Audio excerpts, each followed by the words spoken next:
No intrusos. Se levantó su camisa, analizó a detalle las cicatrices de la batalla contra Agapito y gimió un poco. Aún le causaban molestia. Luego, dirigió su mirada al despedazado letrero de madera. Se encontraba en la encrucijada de dos polvorientos caminos. San Pedro de las Colonias 45 kilómetros, Torreón 55. Su sentido común le obligaba a rodear Torreón. Se trataba de un pueblo tan grande que podía ser considerado ciudad. Recordó con precisión los momentos antes de arribar a Monterrey. En la ciudad están mejor informados. Tal vez hasta me estén buscando. ¿Y si avanzo por en medio? El fuerte viento mañanero acarició su demacrado rostro. Contempló ambos senderos y luego se enfocó en el llano central. Parecía accesible para transitar. De una cosa estaba seguro. Cualquier camino lo llevaría hasta su destino. La noche cobijó el cielo de nuevo. Su corazón latía a máxima velocidad. Sabía muy bien la razón. No había vuelto a dormir con tranquilidad desde que partió de Reynosa. A decir verdad, desde que había abandonado su hogar. Las palpitaciones lo mantenían intranquilo, despierto, al alba, alerta. Las sombras lo amedrentaban constantemente y el silbido aterrador del viento parecía susurrar frases innombrables para su ser. Prefería escuchar el crujir de la leña en la fogata. Descansaba bajo un mezquite. Observaba con detenimiento la mezcla rojiza con naranja de la llama. Dentro del fuego cobraba vida la escena de un asesinato a sangre fría. Un joven a caballo disparaba quemarropa sobre otro hombre que caía fulminado. Inmediatamente después, un par de hombres sentados frente a frente en una mesa se batían en duelo. Las imágenes se desvanecieron de pronto y el muchacho respiró profundo. Intentaba contener su notable ansiedad. El frío golpeaba con fuerza, así que se acurrucó con las prendas de don Felipe. Luego de comerse un par de trozos de carne seca, sin esperarlo, se quedaría profundamente dormido. Pasaron 2 días y 2 noches desde que había dejado Los Sánchez. Los alimentos escaseaban. Se había visto obligado a gastar municiones para cazar. No tenía ni idea de dónde estaba. Solo podía resentir el intenso frío que le calaba en los huesos. Por lo que mencionó don Felipe, tal vez ya deba estar en Chihuahua. A donde dirigiera la mirada, su vista solo encontraba monte, interminables llanuras que lo desmotivaban en su objetivo. No obstante, había algo en aquellas tierras desérticas que le brindaban paz, aunque fuera por tan solo unos cuantos segundos. Al reemprender su viaje, por fortuna encontró unas huellas de caballo sobre la tierra. Un centenar de metros más adelante, llegó a la brecha que lo llevó hasta otro rancho. Sin embargo, sus habitantes no serían tan generosos como los Sánchez. Su galope lento retumbaba alrededor. La desolación de la tierra y el viento exageraban la broma auditiva.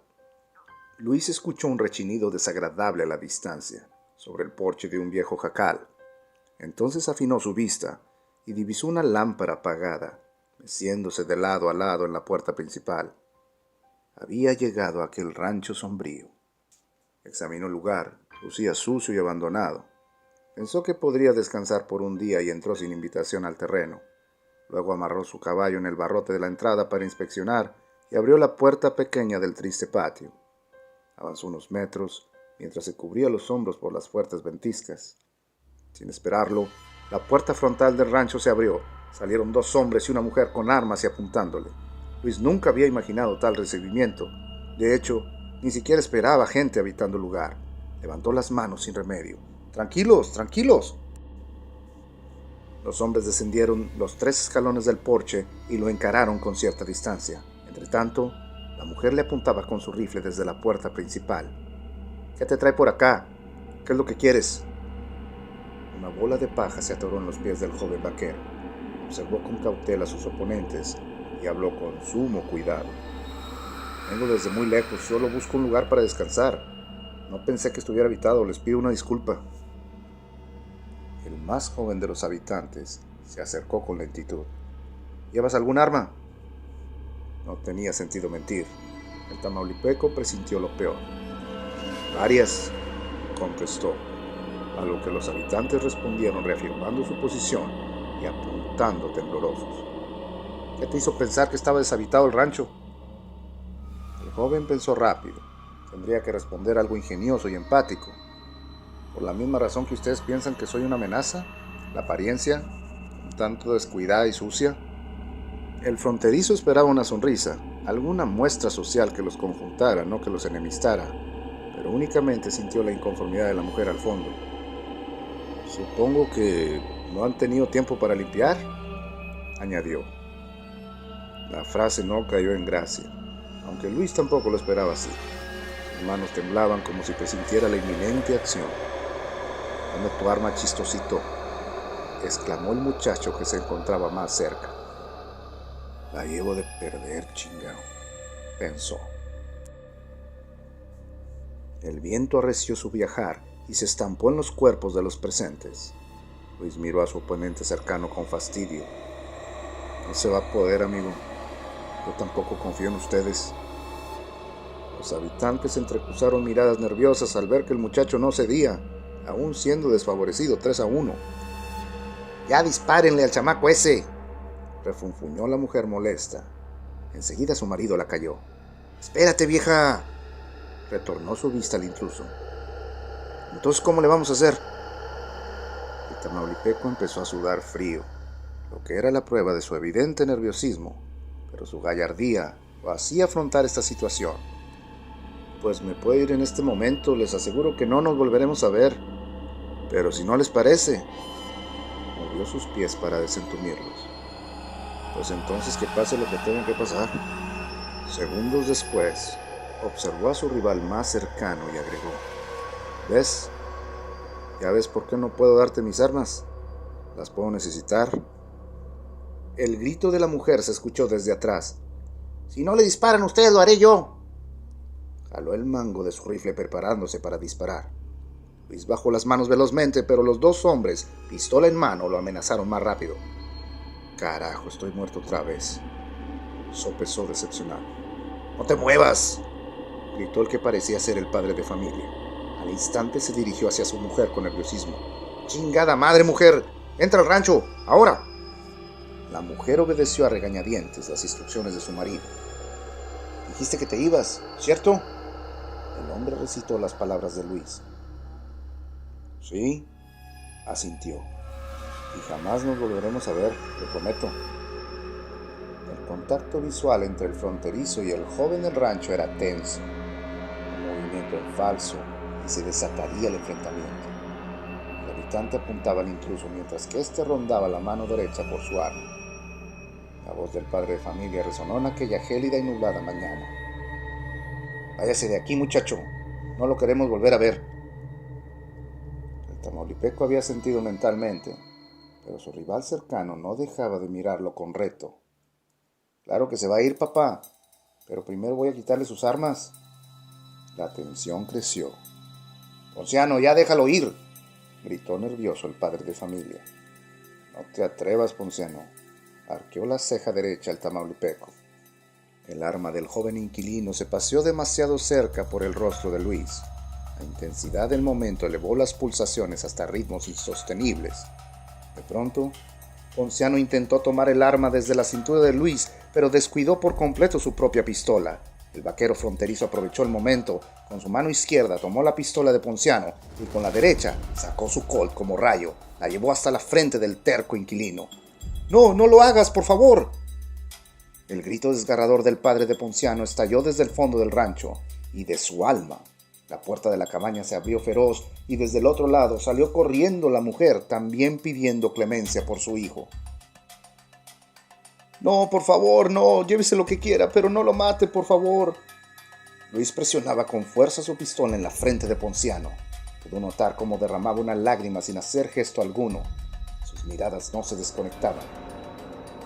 «¡Pum!», susurró a manera de burla. Luego empujó a Ponciano de una patada y caminó en reversa sin dejar de apuntarle. «No me llevaré nada, señora», bramó. «Solo me alejaré, como se los prometí, y nunca nos volveremos a ver». Desamarró su caballo del barrote en el patio, lo montó con nerviosismo y se alejó a toda velocidad. Ya en el camino, a 40 metros del deplorable rancho, observó la pistola de Ponciano. «Al parecer sí soy ladrón», sopesó.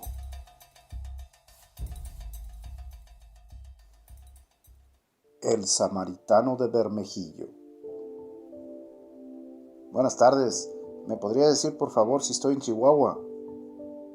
Mostraba una palidez preocupante. Sus manos estaban tan cristalinas que se podían observar las venas a través de la piel, como si fuera un anciano de 90 años. Temblaba sin parar. El hombre del camino lo observó con misericordia. Se percató que el joven contaba con ropa para cobijarse, pero de alguna manera no entendía por qué no la usaba. No, muchacho, estás cerca de llegar a Bermejillo, Durango. La paciencia de Luis se desvaneció con un profundo suspiro. ¿Y cuánto falta para llegar? El nativo de Durango imaginó el largo y tortuoso camino de aquel joven, comprendió que necesitaba ayuda y lo invitó a calentarse en su fogata, en medio de dos grandes cedros. No respondió a aquella cuestión, por el contrario, quería aclarar su curiosidad. Veo que llevas gabán, guantes y bufanda. Hace mucho frío, ¿por qué no los usas? Luis derramaba su reconfortante y cálido aliento en sus congeladas manos. Me siguen decenas de hombres para matarme. No cabalgo a gusto con tanta ropa encima. Así sopesó y analizó aquella respuesta. Sin embargo, no respondió. Entonces recapacitó. Pues no me acostumbro a montar así, nada más. El hombre asintió y enseguida elaboró su teoría. A legua se nota que eres fuereño. Vas a tener que respetar el frío de por acá, y más si vas para Chihuahua. Escogiste muy mala temporada, muchacho. El tamaulipeco dejó escapar un intento de risa. Recordó que tenía mucho tiempo sin tener aquella agradable sensación. Sí, me lo han dicho antes, respondió. El duranguense le ofreció una taza de café, a lo que aceptó gustoso. Chihuahua es muy grande, no le ves fin a la tierra. Pienso que a buen paso podrías llegar en unos 3 días. El muchacho arqueó ambas cejas mientras sorbía el ardiente café. ¿A qué parte de Chihuahua vas? El chico pasó el trago con dificultad y respondió. Tengo 2 viajes. Uno es a la capital del estado y el otro a los cañones de Huachochi. El hombre frotó sus manos para calentarse un poco. Después volteó un taco en la improvisada parrilla, tomó partes de su desayuno y le ofreció un bocado al congelado muchacho. Ambas quedan lejísimos. Chihuahua, la capital, está como a unas 2 semanas de camino y la sierra es enorme, aunque podrías llegar antes, pues no sé a qué punto de los cañones quieres visitar, pero creo que son otras 2 semanas. El muchacho observó la húmeda brisa caer a su alrededor. Su nuevo amigo pareció leerle el pensamiento. Tienes que buscar dónde quedarte, muchacho. No te recomiendo dormir al aire libre por allá. Tal vez ya empezó a nevar y eso trae muchas dificultades en el camino. Esta vez, el joven no pudo evitarlo. La sonrisa le invadió su rostro como hacía años no sucedía. ¿Cae nieve? Su rostro iluminado enterneció al nativo de Durango. Seguro que cae, pero no es tan agradable como crees. Será mejor que te acostumbres a cabalgar cubierto con todo lo que tengas. ¿Y a qué vas a Chihuahua? La sonrisa del joven se borró por completo. Había vuelto a ser niño apenas escuchó sobre la nieve, pero al recordar su misión, el niño tierno desapareció y dio entrada al matón vengativo que poseía su alma. Es personal. Un largo viaje. Cada advertencia que escuchó había sido acertada. El zarape coahuilense protegía mucho mejor y balanceaba el calor corporal de una manera más eficaz, al contrario del pequeño jorongo con el que salió del rincón del ébano. La ártica temperatura de Chihuahua le hizo recordar las palabras de don Felipe y de Macario, el buen samaritano de Bermejillo. Ambos tenían razón. Los vientos chihuahuenses no eran para nada lo que Luis había experimentado, ni en Coahuila, Nuevo León, Tamaulipas, Texas o en toda su vida. Las gélidas mañanas en que iniciaba los viajes se vestía acorde a las necesidades que exigía la naturaleza. Se ajustaba las chaparreras para mayor protección, calidez y confort de sus piernas. Vestía la camisa de cuadros en el fondo, después su cuerera tamaulipeca y encima el enorme zarape regalado. Por último, la bufanda al cuello. Se protegía también la boca para una mejor respiración. Apenas se acostumbró a jalar las riendas con los guantes, los encontró sumamente útil. Sin embargo, le preocupaba enfrentar a sus enemigos de esa manera. Era demasiado incómodo. Por 13 días, cabalgó a paso lento entre llanuras eternas, campos interminables que llenaban de folclor la mente del joven vaquero. ¿No le ves fin a la tierra?, recordó a Macario. El buen hombre de Bermejillo tampoco se había equivocado ni en el tiempo estimado de llegada, ni en la grandeza de los llanos. El muchacho cabalgó a través de planicies desérticas que contrastaban con el aire helado que perforaba sus pulmones. Observó con asombro las impresionantes formaciones rocosas que brindaban un paisaje para el recuerdo. Se sintió en una de esas historietas que tanto le gustaban a su padre, aquellas novelas del viejo oeste norteamericano donde el protagonista vengaba el honor de la familia. Ahora era él el personaje principal, vivía su propia historia. Contempló con melancolía centenares de vacas que poblaban alegremente las praderas chihuahuenses. No pudo evitar remembrar la plenitud del rincón del ébano. Entonces, también recordó su viaje desde Bermejillo. Se había abastecido lo suficiente de comida y dormitaba con nerviosismo en un pequeño ejido llamado Jiménez. Cada noche era presa de horrendos ataques de pánico. Temía ser encontrado por la cordada. De ahí, prosiguió galopando hasta llegar a Parral. Se paseó por el cruce de las calles Juárez y Barreda, donde 11 años antes había sido ultimado el gran centauro del norte. En este lugar mataron al general Pancho Villa, sopesó. Luis desmontó su caballo, se quitó el sombrero, pagó sus respetos y se persignó religiosamente. Le sorprendió que a más de una década de su muerte, decenas de veladoras aún montaban guardia alrededor del lugar. ¿Qué haría el general en mi lugar?, volvió a sopesar. Se abasteció por enésima vez de provisiones en Parral y retomó su ruta. Le quedaba muy poco dinero del que había ganado como vaquero en Parras de la Fuente, así que decidió racionar. Antes de partir, observó una perfecta chamarra con piel de borrego a la venta. Sabía que no podía darse el lujo de gastar ni un solo centavo, así que negoció con el comerciante e intercambió su cuerera tamaulipeca por la útil chaqueta de mezclilla. No me conviene que me identifiquen como tamaulipeco. Además necesito mejor cobijo, pensó el muchacho. Por las noches buscaba posada en alguna pensión, cabaña o rancho abandonado. Aprovechaba para ducharse, aunque no siempre tenía suerte. A veces lo sorprendía la noche, en medio de la pradera, sin ningún alma alrededor. Entonces tuvo que desafiar la teoría de Macario. Sabía que el hombre tenía razón, pero no le quedaba alternativa. Se había acabado su dinero en víveres y pensiones, por lo que volvió a improvisar refugios. Para su fortuna, la madre naturaleza en Chihuahua había sido generosa. Encontró un sinfín de cuevas a lo largo del camino. ¿Serían aquellos los recovecos de los Dorados? Ahí pudo cobijarse del intenso frío y dormir con una pizca de paz. Sobre todo, descansar a su fiel caballo. La mirada del noble animal anunciaba su inevitable final. A Luis se le hizo el nudo en la garganta, solo de considerar aquella opción. Una de aquellas congelantes noches, acarreó pedazos de leña de árboles cercanos, removió sus guantes e hizo una fogata con hojas y ramas como acostumbraba, solo que en esta ocasión la dificultad fue tediosa. Nunca había tardado tanto en prender una llama. Sus manos estaban tiesas y los elementos húmedos. Observó al animal y éste desfallecía. Enseguida lo acercó al fuego y sintió que su amigo revivía de entre las tinieblas. Sin embargo, no era el único que se encontraba en ellas. Una sombra misteriosa se movió claramente hacia el otro lado de la fogata.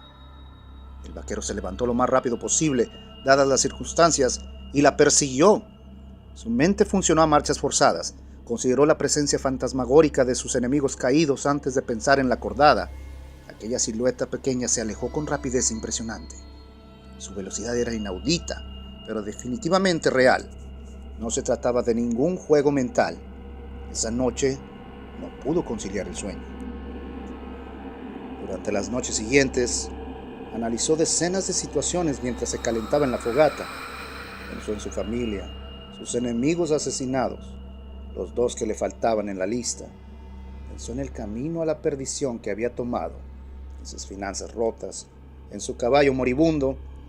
Pensó además en aquella extraña sombra y reflexionó acerca del perdón de Dios. No obstante, su sorpresa mayor fue la frialdad con la que manejó la situación de Ponciano. Había temblado de frío, mas no lo hizo con la pistola en la mano. Tenía 3 rivales potenciales enfrente y le había importado menos que un comino.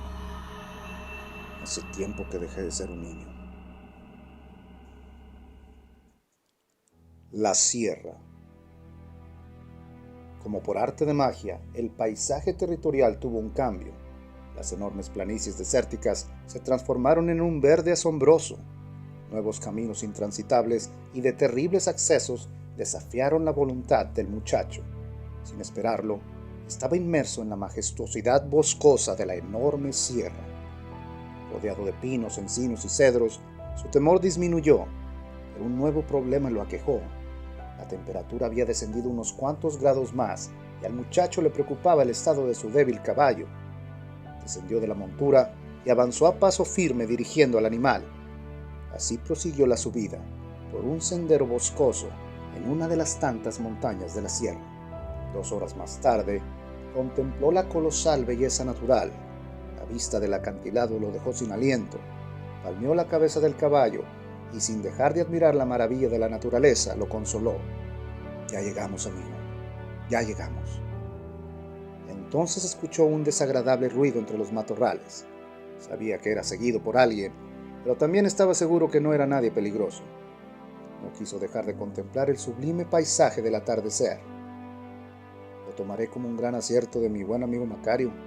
Fueron 13 días en vez de 2 semanas. Pero no te quitaré el mérito por 24 horas de error. Lo calculaste bien. Solo te faltó aquello que anhelaba ver antes de morir. Inesperadamente, el repiqueteo en su sombrero tejano le anunció del posible torrencial por llegar. Observó la punta de sus sucias botas. Un color blanco contrastante lo llenó de alegría en aquel marco esplendoroso. Enderezó la mirada y una lágrima recorrió su mejilla. Reconoció la espesa blancura recién formada en los hermosos pinos de la sierra. Extendió su mano izquierda como un pordiosero pidiendo limosna. Grandes pedazos de aguanieve le llenaron la palma. Gimió como doliéndose, pero en realidad una gran alegría le acompañaba en aquel lamento. Nieve. Ahora sí podré morir a gusto.